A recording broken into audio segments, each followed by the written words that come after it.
Olá, que alegria, que satisfação estarmos juntos mais uma vez. Com certeza, o nosso poderoso Deus, Ele nos uniu neste momento. E agora, estamos falando sobre o amanhã, começa hoje. Estamos abordando um tema muito importante, a formação dos hábitos. Vamos continuar? Escolhas. As escolhas feitas geralmente levam a consequências muito além das questões iniciais. Por isso, é melhor que até mesmo as pequenas escolhas sejam feitas com muito cuidado.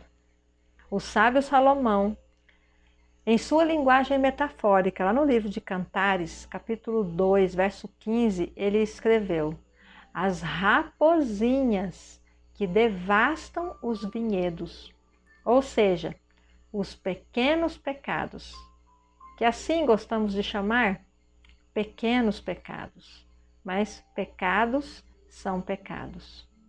E esses pequenos pecados, com certeza, vão trazer a ruína para a nossa vida. Mas a aceitação de Cristo, instantânea, pode ser instantânea, como também a transformação da vida em aliança com Ele.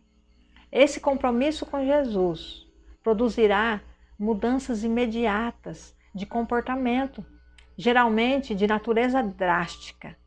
A mudança na direção da vida é imediata. O crescimento e o desenvolvimento do verdadeiro cristão, contudo, perduram toda a vida. Assim, a vida cristã é definida como um crescimento, primeira epístola de Pedro, capítulo 2, versículo 2. E também um aprendizado, Deuteronômio, capítulo 4, verso 10. Apesar daquela aliança com Deus ser instantânea, o crescimento é diário. O crescimento ele é diário e ele provém do estudo da palavra de Deus, da direção do Espírito Santo e também de uma vida de oração. Apesar de a conversão operar mudanças imediatas de comportamento, pode ser que velhos hábitos reapareçam à medida que surjam circunstâncias adversas, inesperadas. Por exemplo, aquela pessoa que ao se converter, eliminou o hábito de blasfemar, maldizer, pode, para seu espanto e horror, voltar ao velho hábito no momento em que bater o dedo na quina da parede. Porém, ao confessar o pecado, cresce espiritualmente e ao se habituar à pureza de Cristo em sua vida, vai deixando o velho e mau hábito, até que ele seja todo abandonado.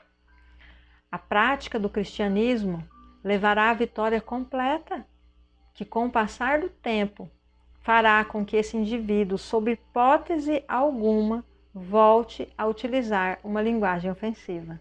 É assim que acontece. Não devemos ignorar a influência da hereditariedade. Lembra?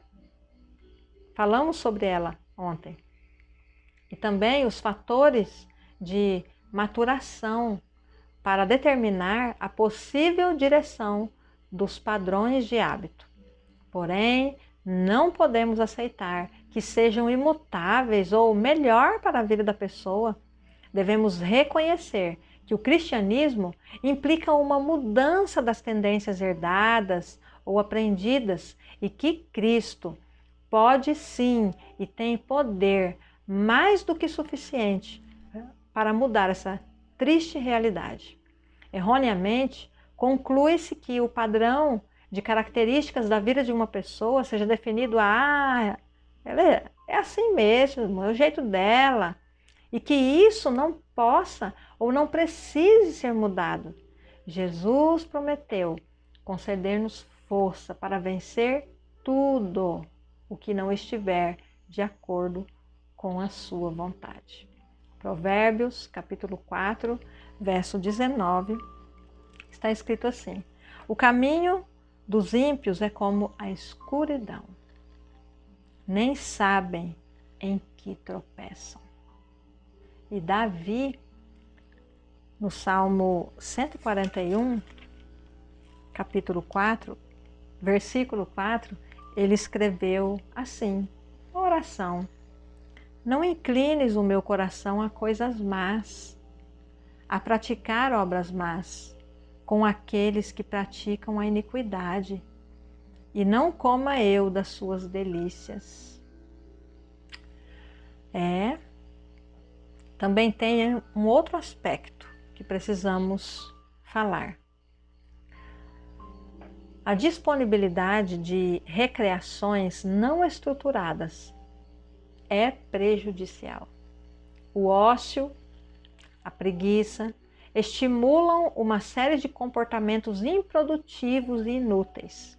Assim, desde os primeiros anos, as crianças devem aprender hábitos da diligência e do esforço.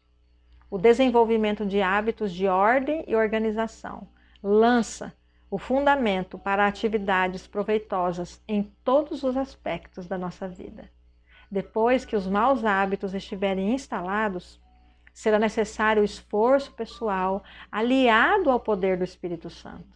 Será necessário para obter a vitória sobre os hábitos pecaminosos. Tiago, capítulo 4, verso 7. Está escrito: sujeitai-vos, pois, a Deus, resisti ao diabo, e ele fugirá de vós. Exatamente assim. É exatamente assim. A palavra de Deus nos dá força, segurança e certeza de que podemos ter um amanhã de acordo com a vontade de Deus. Mas precisamos começar hoje. O outro aspecto importante é o monitoramento dos padrões de pensamento. É essencial para a formação de hábitos comportamentais adequados, que compõem a base do caráter e são fundamentais para o desenvolvimento cristão. Salmo capítulo 34, versículo 14, tem um importante conselho para nós. Aparta-te do mal e faze o bem, procura a paz e segue-a. 1 Pedro, capítulo 3, versículo 11, está escrito: aparte-se do mal e faça o bem, busque a paz e siga-a. Amém. A prática do bem é mais do que uma experiência de aprendizagem. A vontade pode ser firmemente exercitada para o bem ao ser aliada à confiança inabalável em Deus. A confiança em Deus proporciona o poder para vencer tanto os padrões de comportamento adquiridos quanto os inatos, que forem incompatíveis com a plenitude de vida. Lá em Jeremias, capítulo 13, versículo 23, tem uma indagação muito interessante. Pode o etíope mudar a sua pele? Ou o leopardo as suas manchas? Nesse caso, também vós podereis fazer o bem, estando acostumados a fazer o mal? Devemos, sinceramente, encarar cada hábito pecaminoso hoje e, através da confiança inabalável em Cristo Jesus, mudar de comportamento. Essa confiança poderá ser exercitada apenas quando renunciamos o eu. Somente então a vontade do homem poderá unir-se à vontade de Deus. O poder de Cristo está à disposição de todas as pessoas que querem vencer os maus hábitos hoje, para que o amanhã seja vivido em plenitude. Foi bom compartilhar com vocês esse conhecimento tão impressionante e real e eficaz na nossa vida. E amanhã voltaremos com o nosso programa. O amanhã começa hoje. Que o amor de Deus, a graça do Senhor Jesus Cristo e a comunhão do Espírito Santo esteja conosco. Amém. Se inscreve no nosso canal, curte o nosso vídeo e que tal compartilhar com algum amigo?